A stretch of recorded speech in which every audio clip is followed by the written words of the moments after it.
Muy buenas noches, bienvenidos a una nueva edición de San Nicolás Debate, el programa de la Federación de Comercio e Industria en su temporada número 28 y el programa 38, Capicúa, con una gran propuesta, muy diverso. Vamos a tener en el primer bloque del programa todo lo que tiene que ver con el sector agropecuario, con la nueva versión del dólar soja, ahora con el ingeniero Ariel Bianchi. Luego damos vuelta a la página, nos metemos de lleno con las cuestiones que tienen que ver con la sociedad, con la psicología, porque va a estar con nosotros la licenciada Ana Santillán, psicoanalista, y con ella vamos a estar tratando de entender al individuo, todo lo que tiene que ver con el ser humano que ha emergido luego de estos tiempos de confinamiento y ya en una cuestión que tiene que ver con un trasfondo de la modernidad y de las cuestiones que hoy en día nos están ocurriendo.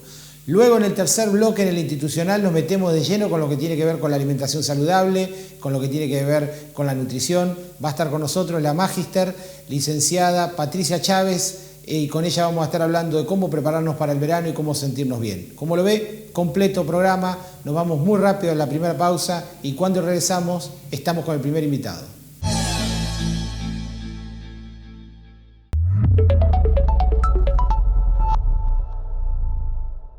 Les quiero hablar del crecimiento anual de nuestro software. Ustedes ya lo conocen, lleva 3 años del lanzamiento. Disculpame, Javier. Acaba de ingresar el cheque electrónico para la recaudación del club. Ah, fantástico. Tenemos tatami nuevo para las clases de taekwondo. Llegó el seguro del tractor. Usa esta tarjeta. ¿Viste el préstamo que pedimos hace un rato? Se acaba de aprobar al instante. Señoras, señores, tenemos data center propio. Piensa en tu negocio, piensa en tu vida, piensa en macro. Piensa en macro.com.ar. Probser Grandes Movimientos. Movimentación Outsourcing In Company. Alquiler de máquinas con y sin chofer. Capacitaciones. Probser, servicio, versatilidad y vanguardia. Parque Industrial Comirsa. www.probser.com. Electromallas, Sociedad Anónima. Porque estamos desde los cimientos, acompañamos tu crecimiento. Electromallas, Sociedad Anónima. Álvarez 28, teléfono 443-5029. Hay un equipo que está acá. Que cuando más lo necesitas, estés donde estés, vayas donde vayas, está siempre cerca tuyo. Grupo Asegurador La Segunda. En AES Argentina, renovamos nuestra identidad para continuar profundizando la transición hacia un futuro con energías renovables. Una nueva imagen, con nuevos colores, pero el mismo compromiso y energía de siempre. AES Argentina, acelerando el futuro de la energía, juntos.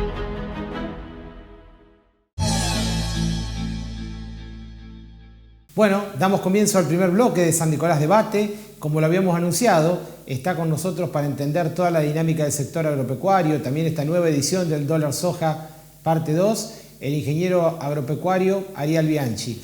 Muy buenas noches, ingeniero Bianchi, bienvenido a San Nicolás Debate nuevamente. Buenas noches, muchísimas gracias por la invitación. Igualmente, es un gusto.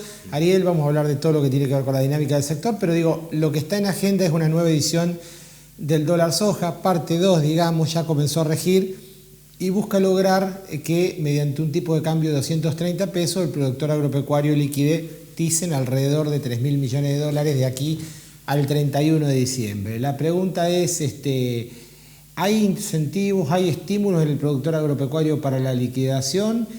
Muchos ya entraron en la primera etapa, otros dicen que solo le sirve a las grandes cerealeras. Digo, ¿cuál es lo que ocurre?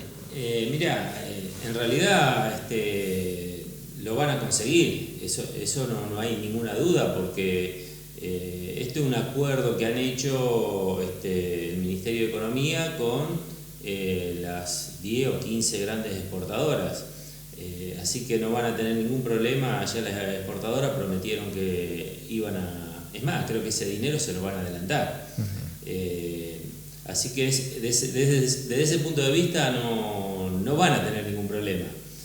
Ahora, con respecto al productor, primero pongamos en contexto qué productor puede llegar a esto. A nivel nacional, prácticamente el 70% de los productores son arrendatarios. O sea, o trabajan parte de su campo y arriendan a su vez, o arrendatario puro.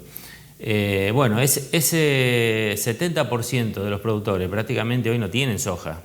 El arrendatario vive al día, lo puede saber cualquiera que conoce a algún amigo arrendatario, que se vive al día y solamente por ahí se reserva la soja, el grano que debe por el arrendamiento, que eso ya va a depender más del propietario si quiere o no quiere comercializar.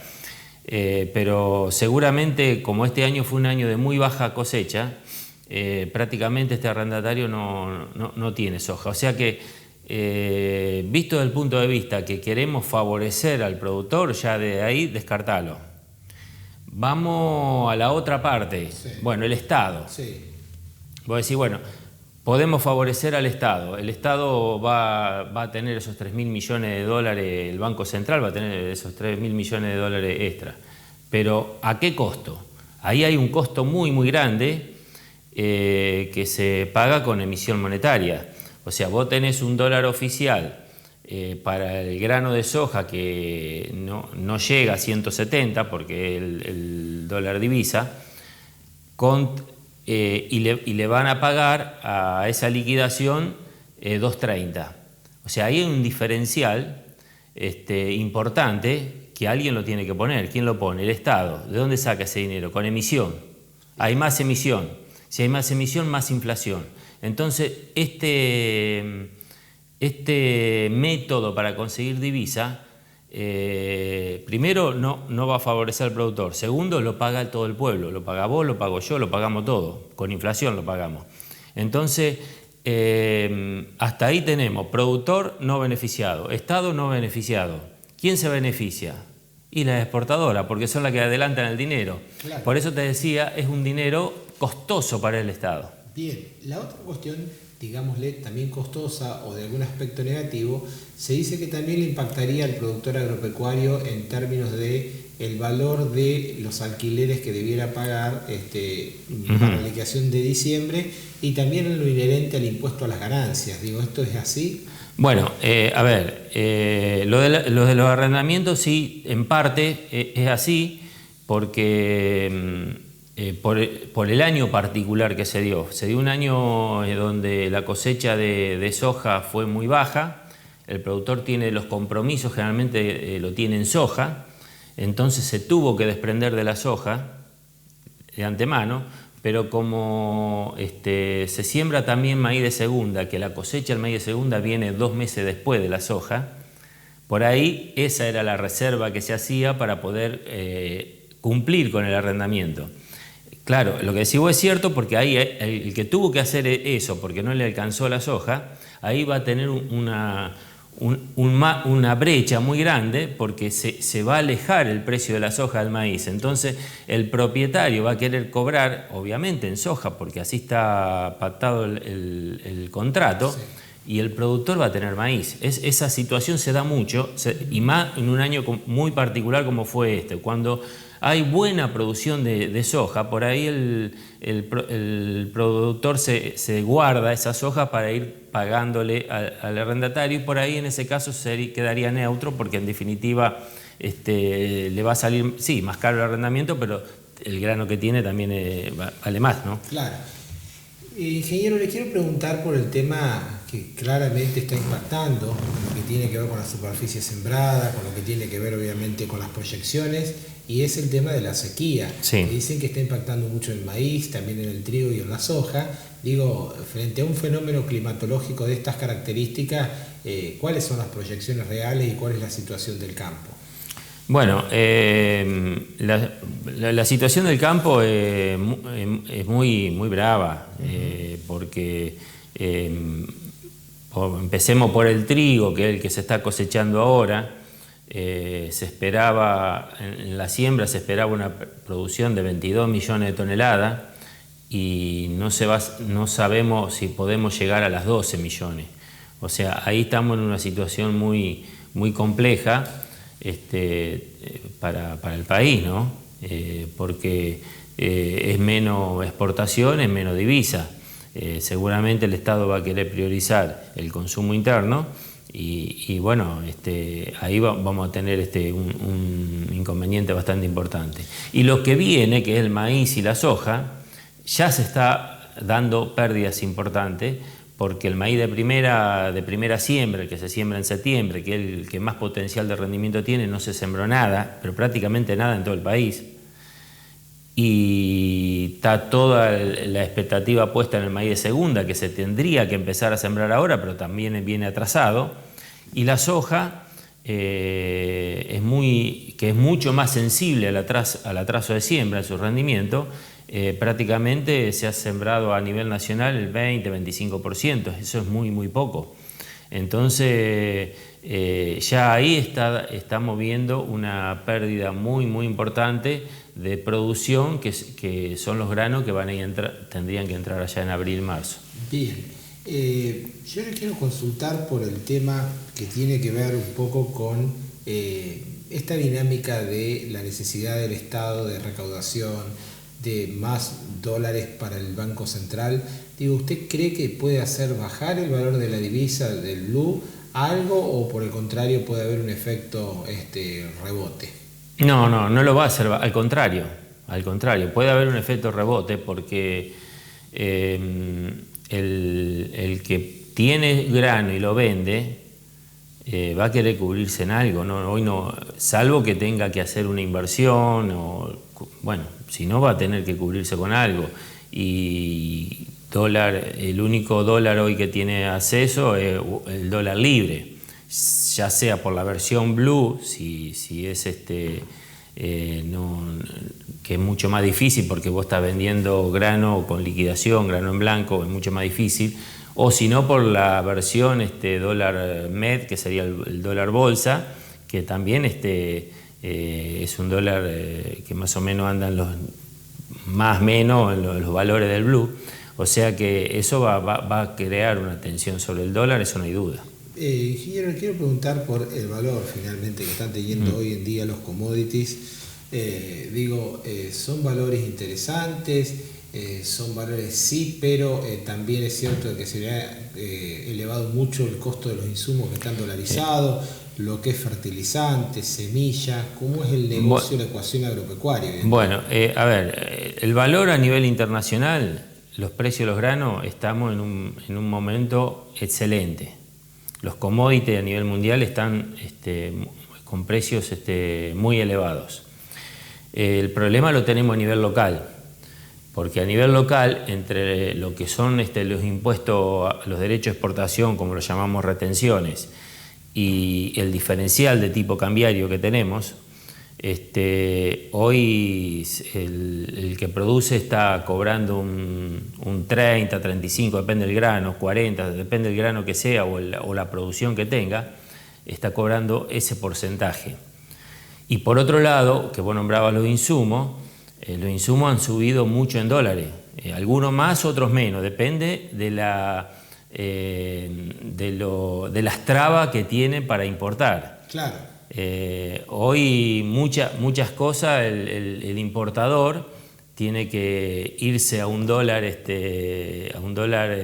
comprar con dólares libres, sí, porque no tiene los dólares oficiales. Entonces, como le obligan a facturar en dólares oficiales, la mercadería, sobre todo esto se da mucho en repuestos, fertilizantes, por ahí hay otros agroquímicos que no se da tanto, se da menos, pero de todas formas el promedio hay una suba muy importante en dólares.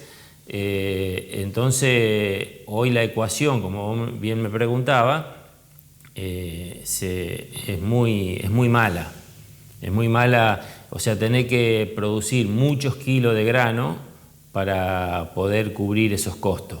Y evidentemente, como está viniendo la campaña, esos kilos de grano no van a estar. Bien, le quiero consultar también un poco,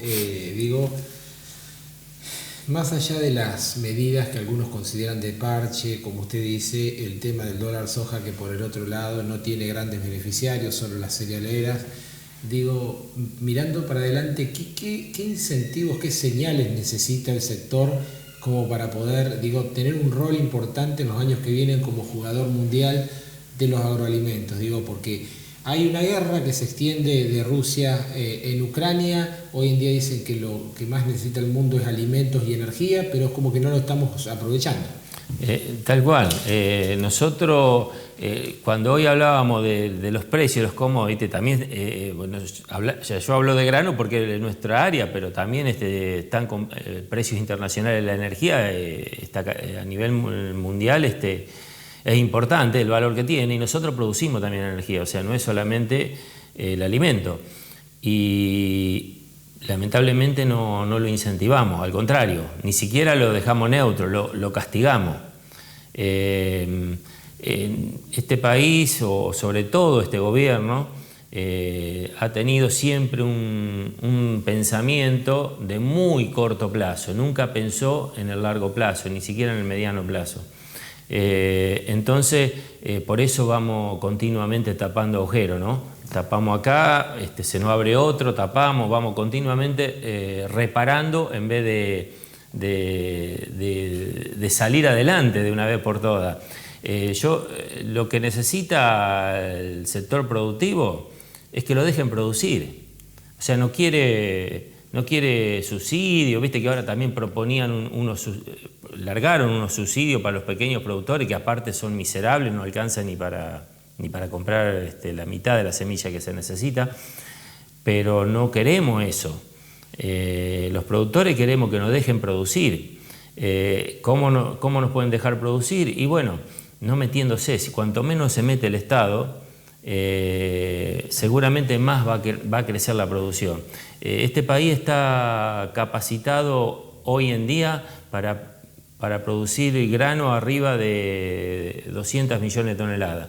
Y hace años que estamos peleando entre 100 y 120, tuvimos un pico cuando nos sacaron un poquito las retenciones en el gobierno anterior, sí, de 140, pero ahora estamos retrocediendo de vuelta. Entonces ahí está clarito que lo que se necesita es... Yo le quiero consultar si a nivel de las entidades del campo, digo, que se nuclean, los dirigentes rurales, cooperativas e ingenieros, han hecho trabajos acerca de qué impacto tendría para el sector directamente lo que fuese que un próximo gobierno, que ninguno de los candidatos ni siquiera de la oposición hablan del tema, eliminara o bajar a cero las retenciones, digo. Por supuesto que el Estado dejaría de recaudar por esa vía, pero desde el punto de vista de la reinversión, del aumento del área sembrada, ¿hay algún estudio técnico del tema? Mira, lamentablemente las entidades agropecuarias en ese sentido dejan mucho que desear. Sí hay algunas fundaciones que tienen algunos trabajos hechos. Sé que a muchos políticos se lo han presentado. No la puedo nombrar porque se me fue ahora el nombre, pero una fundación importante acá en Rosario que tiene un trabajo muy, muy importante. Una fundación que muestra con número el impacto que puede tener una caída bruta a cero de las retenciones, el impacto que tiene en la producción y en la recaudación. O sea que, por eso te decía que siempre pensamos el muy corto plazo. Yo creo que en el fondo todos sabemos que si armamos un proyecto, no digo a mucho tiempo, pero de aquí a 5 años nomás, para quitar retenciones, se notaría enseguida, el impacto, eso no tengo ninguna duda. La última consulta tiene que ver un poco más con nuestra geografía local, San Nicolás. Ya desde hace unos años y ya en el 2023 va a tener una nueva edición en marzo, la Expo Agro. Bueno, hubo algún impasse por la pandemia, digo, que una muestra de esas características, digo, con una perspectiva de esa naturaleza, ¿qué incentivo le brinda al productor agropecuario de la zona, sobre todo en una muestra que tiene un predio permanente como es el predio ferial? Digo, San Nicolás tiene una configuración en la cual su estructura agrícola, las localidades tampoco es tan importante, pero sí desde el punto de vista de los jugadores que participan, básicamente. Sí. A ver, el impacto que tiene para el productor estos últimos años por ahí no queda muy desdibujado por todo esto que venimos conversando, ¿viste? La verdad que tener una muestra tan impresionante como son cada uno de los años que se realiza esta Expo, Si tuviésemos en un país normal, en un país donde se incentivara la producción, y yo no estoy hablando acá pensando en querer llenarme de plata yo como productor, sino el país, lo que cambiaría el país si nosotros produciéramos todo, porque el mundo es ilimitado, la demanda de alimentos es ilimitada, no es que hay un límite, vos decís, bueno, crezco, puedo crecer hasta acá y después no, acá es ilimitado, todo lo que vos, debe ser lo único que se vende solo, que no tenés que salir a venderlo, ¿viste? Entonces, yo creo que ahí sí tendría un impacto mucho mayor, ¿no? Bien, se nos fue el tiempo. Le quiero agradecer muchísimo la presencia y los conceptos. Muy amable. No, muchísimas gracias por invitarme y a tu disposición cuando quieras. Muy amable. Bueno, lo vio, lo escuchó, en amplio análisis, el productor agropecuario, el ingeniero Ariel Bianchi, dando una perspectiva de lo que tiene que ver con el sistema, básicamente, el panorama del sector agropecuario, las perspectivas, las posibilidades y todo lo que necesita un sector tan pujante para poder tener un potencial mucho más importante que el que se tiene en estos momentos. Vamos a dar vuelta a la página y cuando regresemos ya vamos a estar con nuestra próxima invitada.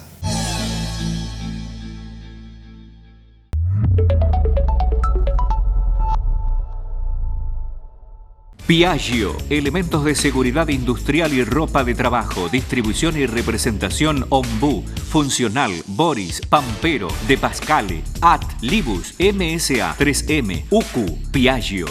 Matafuegos Mat Service, servicio de recarga de matafuegos, control de vencimiento, retiro y entrega sin cargo, prueba hidráulica de mangueras de incendio, amplio stock en elementos de seguridad. Avenida Falcón 473. En Edén, seguimos sumando herramientas para que realices tus gestiones de forma rápida y simple. Agenda nuestro WhatsApp para chatear con nuestro asistente virtual 336-4526-944 y consulta tu saldo, realiza pagos, genera reclamos técnicos, descarga tu factura, inicia el trámite de alta suministro, cambio de titularidad y mucho más. Selecciona la opción deseada, confirma o ingresa tu número de NIS y listo. No te olvides, 336-4526-944. En Edén, pensamos en vos. Soman San Nicolás, Sociedad Anónima. Fabricación y montaje de estructuras y cañerías. Construcciones de obra de ingeniería civil. Servicios complementarios para el transporte marítimo. www.somansannicolás.com.ar. H2 orgánicos. Vegetales hidropónicos. Alimentos sanos y ricos en nutrientes para una dieta equilibrada. Visítanos, conoce y adquirí nuestros productos en www.h2orgánicos.com. Bueno, damos comienzo al segundo bloque de San Nicolás Debate. Nos metemos con un tema de mucha actualidad porque está con nosotros la licenciada Ana Santillán, que es psicoanalista, miembro del Colegio de Estudios Analíticos, para hablar del tema interesantísimo que tiene que ver, bueno, un poco con el individuo desde ya, con el ser que ha emergido luego de la pandemia y con un montón de cuestiones que le vamos a preguntar. Muy buenas noches, Ana, bienvenida a San Nicolás Debate, un gusto que nos acompañes. ¿Cómo te va? Muchas gracias por la invitación. Bueno, un placer porque muchas cuestiones para hablar, lo decía en la presentación. Sí. Bueno, nos ha ocurrido de todo en estos 2 años que hemos vivido pandemia de por medio, indudablemente nadie es el mismo y bueno, hay como una reconfiguración, ¿no?, de los lazos, de los vínculos, algunos hablan de tiempos líquidos, pero finalmente precisamente ahí va la primera pregunta, ¿cuál es el individuo que emerge luego de esta cuestión, de esto que nos atravesó? Bueno, por un lado es difícil saberlo, ¿no?, porque estamos en un tiempo quizás más de ver y de comprender que de ya concluir, porque todo es muy reciente. Es más, no sé si hemos salido del todo. Entonces te diría que no estamos en un tiempo de concluir, sino más bien de ir viendo de qué se trata. Porque además, digamos, una de las cuestiones es que es muy difícil distinguir aquellas cosas que ya venían de aquellas que sean justamente el efecto de la pandemia. Podemos hablar de un montón de cosas que en realidad la pandemia puso blanco sobre negro de cosas que llevan viniendo, ¿no es cierto? Ciertas características ¿Cómo te puedo decir que yo el individualismo? La xenofobia, el racismo. El individualismo es un tema muy preocupante.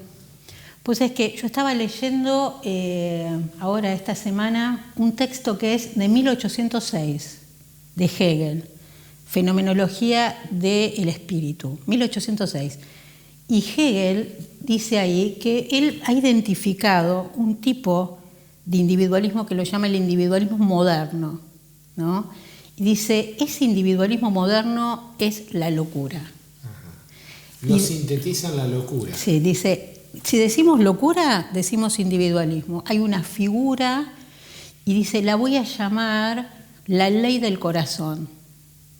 Y dice, ¿por qué la ley del corazón? Porque, dice, me refiero a aquellos individuos cuya ley propia es su propio corazón. ¿Qué quiere decir? La búsqueda de la felicidad propia, la búsqueda del deseo propio y querer imponer eso a como dé lugar. Como una verdad única. Como una verdad única, lo que me importa es mi satisfacción, mi felicidad, y ahí voy y por supuesto que quiero imponérsela al otro. Y bueno, como el otro a su vez tiene una idea de lo que puede ser su propia satisfacción, ahí inevitablemente aparece el conflicto, la agresividad, ¿no? Y dice, bueno, eso es la locura. Entonces dice 1806. Entonces, por eso te digo que es muy difícil poder distinguir algo, digamos, que él va ubicando en la modernidad, es decir, todo lo que fue el efecto de la Revolución Industrial, lo que fue el efecto de la Revolución Francesa, que es la entrada en el discurso actual. Es decir, el discurso actual, que es el discurso del capitalismo, es un discurso que surge en 1700 largos, ¿sí? Casi 1800. Y en 1806, fíjate que está individualizando eso.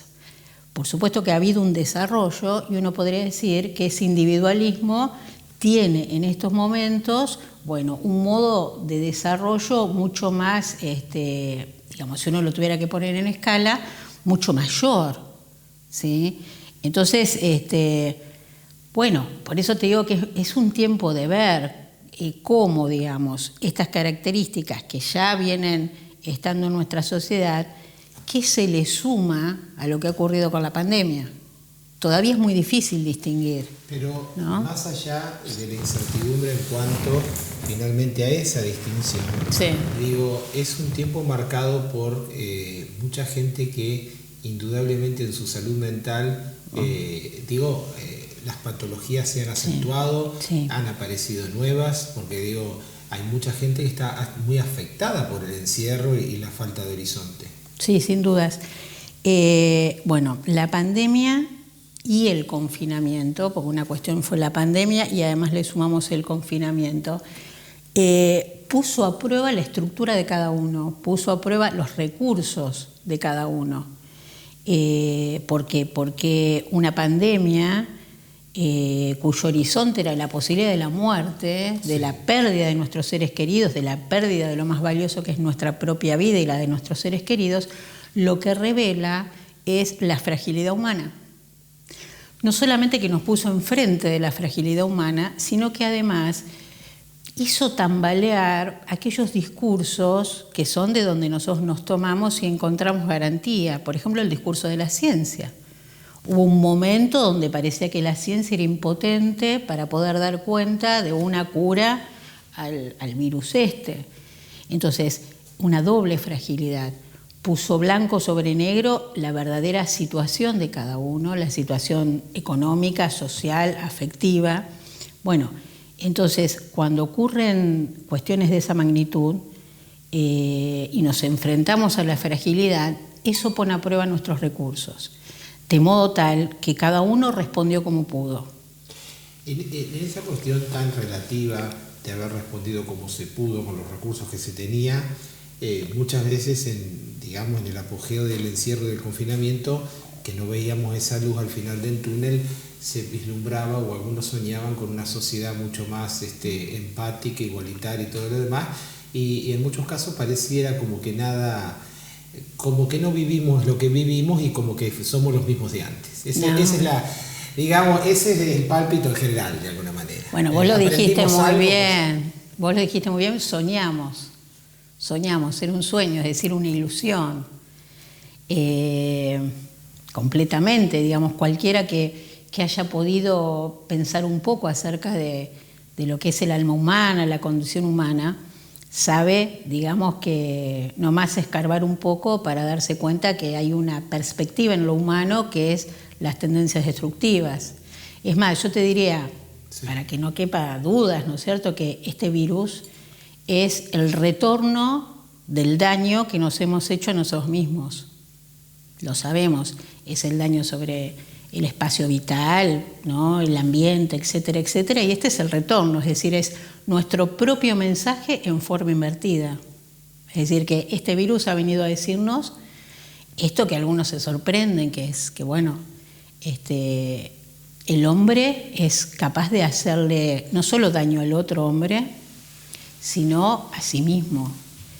Hay una frase que no recuerdo de quién es, pero que, viste, con toda esta cosa de querer comparar los hombres con los animales, entonces alguien dice, no, los animales es cierto, son casi humanos, pero le falta la crueldad propia del hombre, ¿no? Entonces, bueno, hay algo irreductible, hay algo en la estructura del ser humano que lo lleva siempre a una perspectiva de destrucción. Eso ha estado desde siempre, y por suerte también existen los deseos de la vida y algún orden que permite que finalmente no nos matemos todos contra todos al mismo tiempo, ¿no? Claro, si no, ya nos hubiésemos destruido del todo. Que hace que finalmente haya algún límite. El orden simbólico. El orden simbólico. En una sociedad también dominada por las ansiedades, muchas veces no sé lo que quiero, pero lo quiero ya. Exacto. Y no solo la cuestión adolescente, en general como sociedad. Exacto. Hay una cuestión que se confunde mucho, es interesantísimo todo lo que me estás preguntando, que es una diferencia entre lo que puede ser el querer, en el sentido más inmediato del término. Bueno, eso es algo, digamos, muy incentivado por el consumo, de lo que es un verdadero deseo. Llevar a cabo un verdadero deseo es algo que supone un trabajo, supone tiempo, supone preocupaciones, supone conflictos. En cambio, digamos, eso se confunde con lo que es el consumo inmediato, el tener algo rápidamente. El mercado, digamos, es algo que ha sabido hacer con esa tendencia del ser humano, en esa confusión entre el querer y el desear, ¿no? Entonces, digamos, fíjate que hay muchas cosas que nos ocurren que ya están escritas hace tanto tiempo, ¿no? Por ejemplo, el Dante, cuando escribe la Divina Comedia, vos sabés que se trata de alguien que va peregrinando por distintos círculos y se va encontrando con las distintas, bueno, el paraíso, el infierno, etcétera, ¿no? Y entonces hay uno de los círculos que se llama el limbo, y ese limbo son esos que no saben qué desean. Y cada vez más uno encuentra gente muy joven que no saben qué desear, y eso es uno de los grandes problemas, porque yo creo que lo que mueve el mundo, lo que nos mueve a cada uno, es intentar lograr algo, tener un verdadero deseo. El propósito, ¿no? La búsqueda del sentido, digamos. Esa búsqueda del sentido hoy en día parece muy desdibujada. Digo, más allá de las herramientas con las que cada uno nacemos y podemos incorporar, digo, ¿cómo encontrar esa brújula en medio de tanta desazón y de tanta incertidumbre? ¿A qué aferrarnos? Exacto.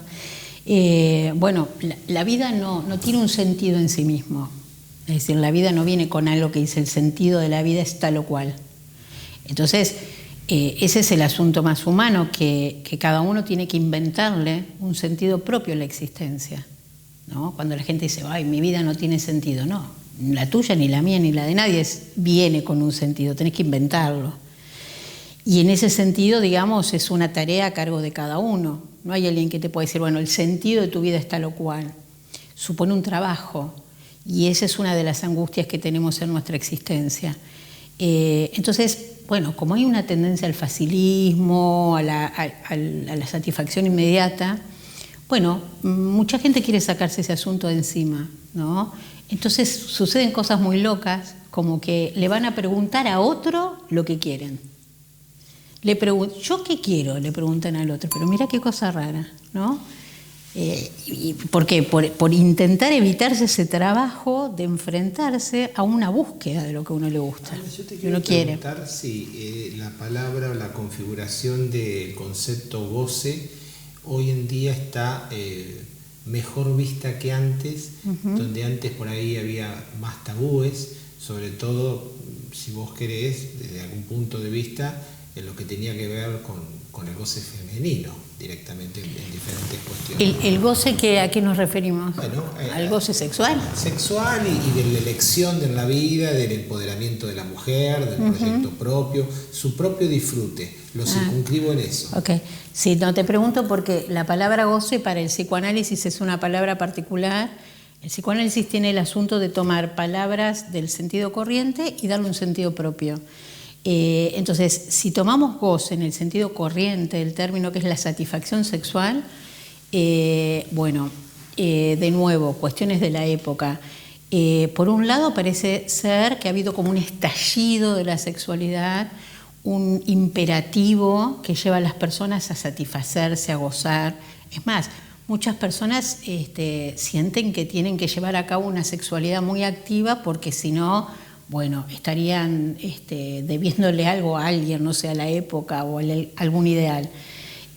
Con lo cual se ha producido un mandato al revés, el mandato de gozar. Hace poco nosotros publicamos una revista de libros de la institución que se llama Diversos, el estallido de la sexualidad, ¿no? Nosotros publicamos un libro que se llama ABC, la cultura del psicoanálisis, donde justamente decimos que aparentemente ocurren estas cosas, y de hecho ocurren, pero que sin embargo hay asuntos estructurales que trascienden las épocas, más allá de las fenomenologías, que es realmente poder encontrar, por ejemplo, hablando de las mujeres, ¿cuál es la satisfacción de una mujer? ¿De qué se trata la felicidad de una mujer? Más allá, digamos, de las luchas sociales y más allá de las reivindicaciones. Sí. El feminismo, digamos, es un movimiento muy interesante, por un lado, porque por supuesto reivindica la igualdad de la mujer y del hombre en el plano social, y por supuesto no hay ningún problema, pero digamos, hay una cuestión a veces complicada que es ¿cómo decirlo? Me metí en un brete, ¿no? Pero es un tema interesante, una ventana que has abierto, te voy a preguntar, arregló seguido. Pero digamos, la mujer y el hombre tienen algunas diferencias que son interesantísimas que se conserven. A veces se confunden lo que son la igualdad en los derechos sociales y económicos, por supuesto, de lo que son las individualidades y de lo que son, digamos, cierta, por ejemplo, sensibilidad en la mujer, que es interesantísima, y que el hombre, por ejemplo, digamos, ha tenido vedada durante tantos años y tantos siglos, ¿no? Exactamente, y ahí un poco también la pregunta, Ana, si en esta cuestión, digamos, de la potenciación, si se vale el término, del respeto por los derechos de las mujeres y de sus libertades, también no se corre el riesgo, incluso se ha posicionado mucho una mujer con un estirpe o con unas características de mayor masculinización, digamos, que en definitiva, como bien decís, había cuestiones más marcadas como la sensibilidad femenina que a veces se desdibujan. Sí, digamos, por eso digo, yo creo que todas las cuestiones que entran en un fanatismo siempre son complicadas. No hay un feminismo, sino que es interesante hablar de los feminismos. Inclusive el feminismo, ya estamos en la tercera o cuarta ola del feminismo. Es decir, las primeras feministas ya las ubicamos en sus luchas del siglo XIX, ¿no? Así es. Entonces, bueno, en cada época los feminismos fueron reclamando cuestiones importantísimas, ¿no? El problema, me parece, es cuando se quiere perder la diferencia entre el hombre y la mujer. ¿Por qué perderla? ¿No? Es interesantísimo, y además es interesantísimo que los hombres puedan tomar cosas de las mujeres. Es decir, no hay que olvidar que toda moral sexual es cultural, y que cada cultura elige determinados ideales y ciertos modelos de cómo ser mujer, cómo ser un hombre, etcétera, etcétera. Bueno, obviamente que uno tiene que entender que son modelos, y si uno se queda alienado a eso, la va a pasar mal. Son modelos. Bien, ¿no? te paso dos últimas cuestiones interesantísimas. Todos los temas, por supuesto, manda el tiempo televisivo.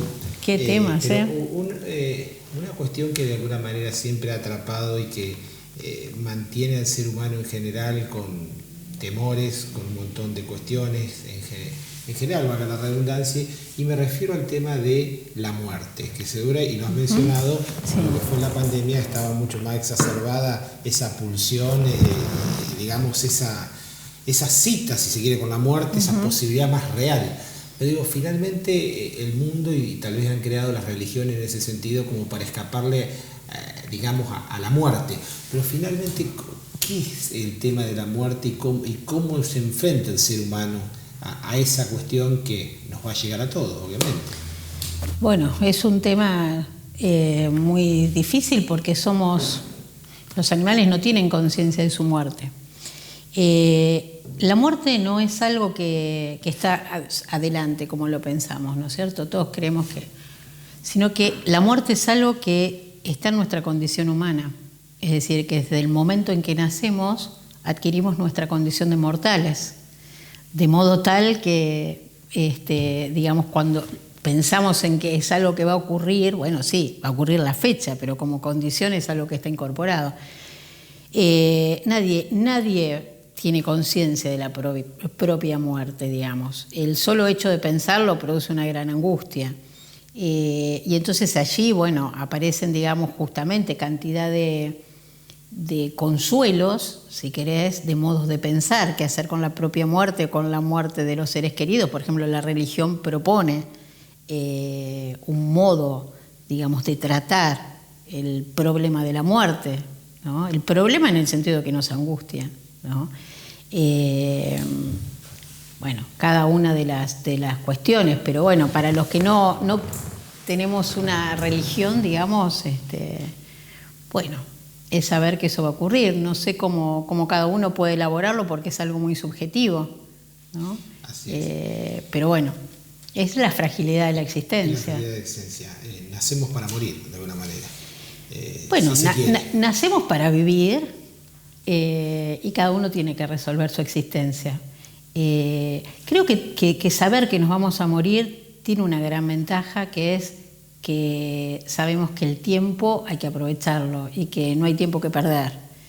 Pero aunque lo sepamos, hasta que no sentimos que esa pérdida nos muerde realmente y se nos hace más real, todo es un poco abstracto, todo es un poco bla bla.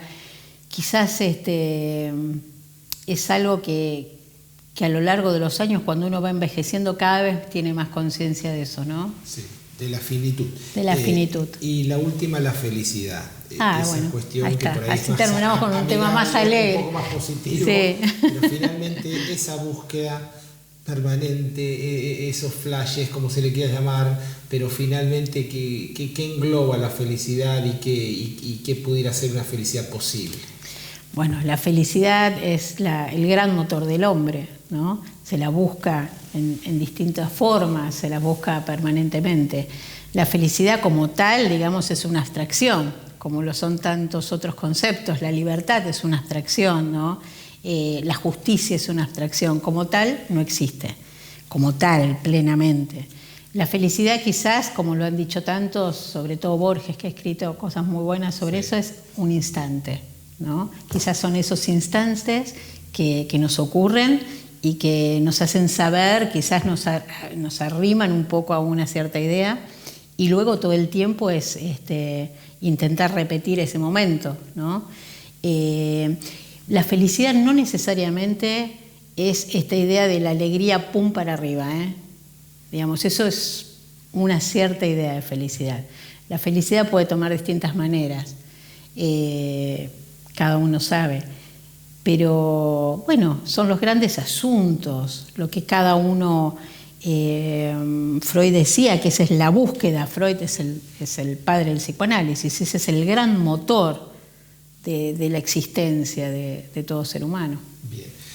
Se nos fue el tiempo, Ana. Yo te quiero agradecer mucho la presencia, haber podido hablar de tantos temas, de tantas cuestiones que tienen que ver con el ser humano y, por supuesto, todo lo que nos ha ocurrido y lo más importante un poco seguramente lo que vendrá. Ha sido muy amable. Vos, muchas gracias. Muchas gracias. Bueno, la vio, la escuchó en una extensa entrevista, la psicoanalista Ana Santillán. Hemos hablado de todos estos temas que interesan y que pocas veces se dan en la cita de una entrevista televisiva, pero lo más importante, por supuesto, que tiene que ver con su propia conclusión, con su propio discernimiento y que haya podido disfrutar esta entrevista.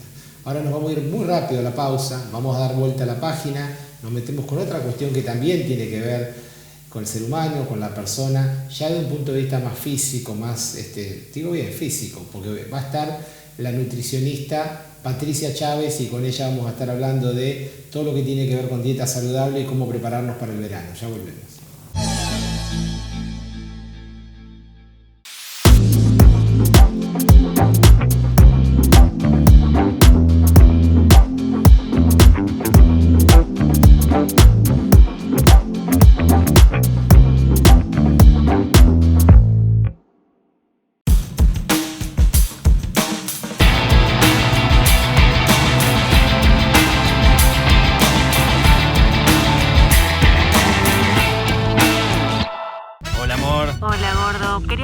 Si compramos la pintura del cuarto del bebé. Sí, comprala. Pide un adelanto de sueldo y la pagamos con eso. A la vuelta pasás por el súper que hoy también tenemos descuento. Dale. Pensá en tus beneficios, pensá en tu futuro, pensá siempre en grande, pensá en macro. Ascuaga y Asociados, Estudio Contable.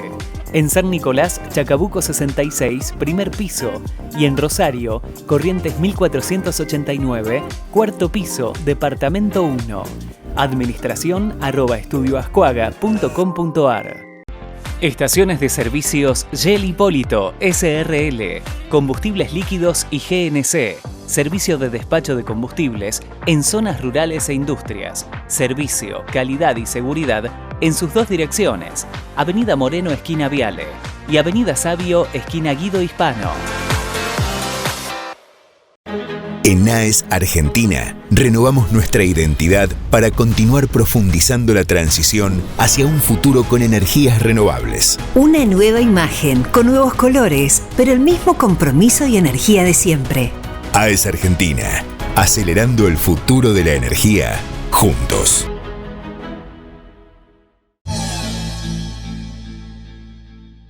Bueno, damos comienzo al bloque institucional de San Nicolás Debate con la última entrevista de la noche, lo habíamos anunciado, está con nosotros para hablar de todo lo que tiene que ver con la alimentación saludable, la nutrición, prepararnos para el verano y mucho más, la licenciada Patricia Chávez, que es magíster en nutrición. Muy buenas noches, Patricia, bienvenida a San Nicolás Debate, un gusto. Muchas gracias, gracias por la invitación. Muchas gracias, como lo decía en la presentación, Patricia, se acerca el verano, hay toda una tendencia en general a vernos bien, porque ya tenemos mucho menos ropa, como dicen, el tema de la cebolla, nos vamos sacando, pero finalmente la realidad. Y asumirla, digo, más allá de lo saludable que tiene que ver con el ejercicio físico, también está en la alimentación. Por eso te quiero preguntar precisamente sobre qué ejes debiera estructurarse una alimentación saludable, sobre todo con estos tiempos, con tan altas temperaturas que se vienen. Bien. La alimentación saludable básicamente necesita del aporte de todos los nutrientes a través de los alimentos y adecuado a la edad, al peso, a la altura, a la actividad de la persona, y que esa alimentación pueda servirle de sostén para todo lo que la persona hace en el momento biológico que está cursando. Bien, te quiero preguntar, Patricia, si bien por supuesto, como decís bien, es relativo de cada persona, los organismos no son los mismos, pero digo, las calorías en una época en la que las temperaturas suben, digo, se recomienda menores ingestas de alcohol, menos sal, mucho líquido. ¿Qué pasa con el tema de que también se promociona mucho el tema de verduras y hortalizas? Sí, básicamente lo que nosotros, si lo vemos en la gráfica de la alimentación saludable de la República Argentina, cuando nosotros pensábamos En alimentación saludable nos imaginamos, porque aprendimos nosotros, por lo menos nuestra generación, aprendió la pirámide nutricional. ¿Te acordás que en la base de la pirámide nutricional estaban los cereales y todos sus derivados? Y ahora cuando vemos la gráfica de la alimentación saludable para la República Argentina, vemos que es como un plato donde casi el 50% está cubierto por vegetales y frutas. Por lo cual la alimentación cambió, el concepto de alimentación saludable cambió, y debido a la pandemia de obesidad que venimos cursando desde hace bastante tiempo, ese concepto es necesario intervenirlo, y desde las políticas públicas está. Esto del consumo de verduras y frutas debe ser de manera permanente, no solamente en verano, pero sí tener en cuenta, como vos decías recién, que en verano necesitamos un poco más de alimentos frescos, por los cuales la vedette, digamos, o los platos preferidos son las ensaladas en verano, este aporte de legumbres que aportan proteínas de origen vegetal también es importante, porque se pueden hacer platos fríos en diferentes formas. Mito o realidad, Patricia, te quiero preguntar, digo, una alimentación saludable, muchos dicen, bueno, no es barata económicamente, esto es así. Se puede haber, hay estrategias como para alimentarse bien, y más allá de que la inflación, el costo de los alimentos ha subido mucho. Te quiero preguntar. Creo que hay que hacer compras inteligentes. Creo que el punto fundamental es organización. Nosotros vivimos apurados, vivimos corriendo, entonces llegamos a casa y lo primero que nosotros agarramos es lo que sea más fácil de cocinar, y a veces es un poco de fideo, un poco de arroz, y a eso le agregamos alguna milanesa, que es lo que es, digamos, más rápido de hacer. Pero una planificación o una compra inteligente tiene que ver justamente con poder decir, tengo un presupuesto que muchas veces es acotado, y dentro de ese presupuesto, ¿qué alimentos puedo elegir que sean más económicos? Y de esa manera tratar, y hay opciones que son más económicas que otras. En este momento sí hay alimentos que son de mayor costo, de mayor valor, y el poder adquisitivo de las personas ha disminuido, pero hay que buscar opciones. Yo siempre digo, busquemos las ofertas, vayamos a los supermercados, vayamos a los lugares donde venden esas verduras de estación, porque eso es muy importante. Siempre consumir las verduras y las frutas de estación nos da el beneficio de que está fresca, de que aportan los minerales y las vitaminas que el cuerpo necesita en este momento de la temperatura, según la estación en la que estemos, y que siempre es más económico. Nosotros vamos a ver ahora en las góndolas de las verdulerías los zapallitos, los pepinos, que están a precio mucho menor que quizás en el mes de junio, julio, donde no es la época. Bien, importante recomendación, sobre todo, por supuesto, para el bolsillo y para hacer esa compra inteligente. Exacto. Patricia, yo te quiero preguntar por el tema, por supuesto, de ejercicio físico, hidratación, porque digo, se promociona tal vez poco, hay que hacerlo más. La gente, al tema del consumo de agua mineral, que dicen que entre 2 y 3 litros diarios la necesitamos, muchas veces, no tiene el sabor de una bebida cola, de todo lo que tiene que ver, por supuesto, con los saborizados. ¿Cómo encontrarle ese atractivo, ese sabor al agua, y cómo tomar más agua? Bien, esa es una pregunta muy importante, porque estamos en una época donde necesitamos hidratarnos de manera permanente. Teniendo en cuenta que nuestro cuerpo es entre un 65 y un 70% se compone de líquidos, nosotros tenemos que ir reponiendo ese líquido que vamos perdiendo con la transpiración, en la respiración, esas pérdidas insensibles que uno va teniendo. Pero hay dos cosas a tener en cuenta. No es necesario que sea agua mineral, puede ser el agua de red, que mientras sea segura, el agua de red es suficiente. Y a veces esto de tomar 2 o 3 litros de agua es un mito, porque nosotros tenemos cierta cantidad de líquido para cada persona. O sea, no es lo mismo que una persona de 50 kilos tenga que hidratarse a que una de 100 kilos tenga que hidratarse. Hay una fórmula de la Organización Mundial de la Salud que es 35 mililitros por kilo de peso de la persona, y que nos da un número aproximado de cuánto tomar.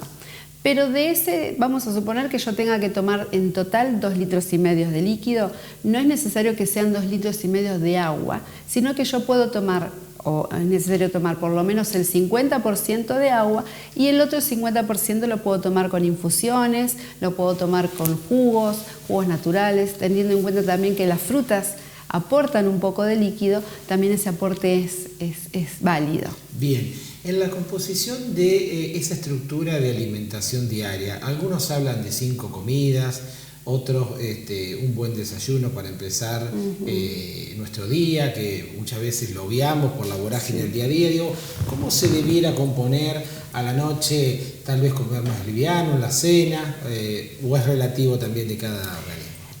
Yo soy bastante partidaria de las 4 comidas principales. Y ese concepto de el desayuno es la comida más importante del día, para mí, este es mi criterio, para mí no es así. Las 4 comidas principales son fundamentales porque nosotros necesitamos energía para todo el día. No, por supuesto que no está bueno empezar el día sin haber desayunado, pero cada una de las comidas tiene un porcentaje, nosotros los vemos, tiene un porcentaje o tiene que tener un aporte, el porcentaje de aporte de energía para cada momento del día. Yo soy partidaria de 4 comidas y si es necesario agregar alguna colación, por ejemplo, una persona que se levanta para ir a un turno de fábrica a las 5 de la mañana, seguramente a las 10 de la mañana o a las 9 de la mañana tendrá que hacer una colación porque el almuerzo recién es a las 12 o 13. Entonces no me dan los horarios ahí como para decir, bueno, esa energía que consumió a las 5 de la mañana no le alcanza para llegar hasta las 13. Entonces, las colaciones son necesarias cuando yo gasto esa energía, cuando tengo un trabajo o una actividad que la requiera. Pero si yo me levanto a las 8 de la mañana, tengo un trabajo muy sedentario y a las 12 estoy haciendo el almuerzo, seguramente no alcanzaré a gastar la energía y esa colación que yo sume a las 10 de la mañana solamente va a sumar calorías extra. Bien, última consulta. Sí. El tiempo se nos va, Patricia, se acercan las fiestas. Esta vorágine, esta cuestión que tiene que ver por ahí con los excesos, con los atracones, cómo transitarlas de una manera de no salirnos de la línea y que no nos ocurra, en general, con todo lo que hay con alcohol, con todo lo que muchas veces compramos y no consumimos. Bien, yo creo que tenemos que tener ahí una conciencia de cuidado, de primero y principal a nivel familiar. De poder hacer una buena planificación, comer rico porque es lindo, porque es reunirse con la familia, es disfrutar de ese plato, pero ese comer rico que quizás lo podamos moderar y no excedernos. Entonces, el primer tip que yo daría es no repitamos porción. Entonces, comer rico, quizás algo que no se come durante el año, y después comprar solamente algunas cosas que puedan ser, que son en realidad tradicionales, pero que no son necesarias porque aportan muchas calorías, son alimentos que son con chocolates o con muchos azúcares y que en realidad no los necesitamos. Quizás por ahí reemplazarlos por ensaladas de frutas, por algunas cosas que sean más frescas y por supuesto moderar el consumo de alcohol es importante por lo que ya sabemos, pero también porque el alcohol deshidrata. O sea, el tomar algo, una persona toma mucho alcohol, orina mucho y eso es porque está eliminando el líquido de su cuerpo. Entonces, creo que la moderación es un factor fundamental, la planificación de la cena es fundamental y el primer punto es no repitamos porciones. Esa sería una buena estrategia como para poder hacer una linda cena y disfrutarla. Muy bien, muy interesante los tips, a tomar nota, a tomar nota para atravesar las fiestas. Patricia, se nos fue el tiempo, yo te quiero agradecer mucho la presencia y por sobre todo, toda esta mirada, tu experiencia como para poder tener definitivamente, no solo en la alimentación, sino en general, hábitos saludables. Ha sido muy amable. No, por favor, muchas gracias. Muchas gracias.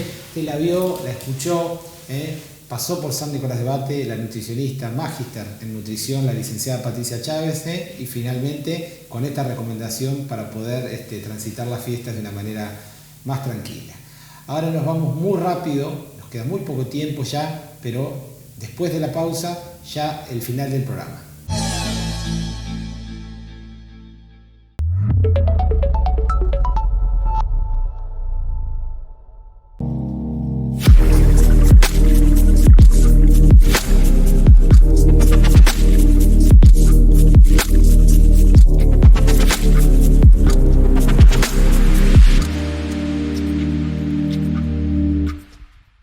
IAS, Instituto Argentino de Siderurgia, controles ambientales, sustentabilidad energética y reciclo de materiales, ensayos químicos y físicos, diagnósticos sobre procesos, cursos internacionales e InCompany.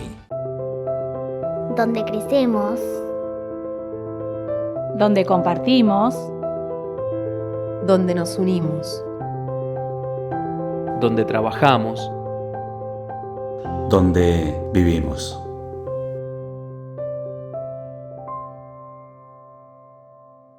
Polibás, autoservicio de embalaje, atención a comercios y empresas, cotillón para fiestas. Polibás, Belgrano, esquina Urquiza.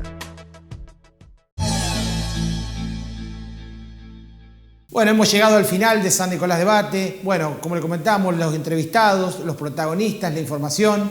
Nada, solo recordarle que nos quedan 3 programas para el final del ciclo. Terminamos el 22 de diciembre prácticamente con el brindis de la Navidad, en un extenso ciclo de San Nicolás Debate en esta temporada número 28, en la cual desde el mes de marzo han transcurrido los protagonistas, la información. Lo van a seguir haciendo porque lo mejor está por venir, como dicen, 3 últimos programas. Así que nada más, por mi parte el agradecimiento. Nuestras repeticiones están por supuesto en el graph y nosotros nos estamos viendo la próxima semana en una nueva edición de San Nicolás Debate. Muchas gracias y hasta la próxima.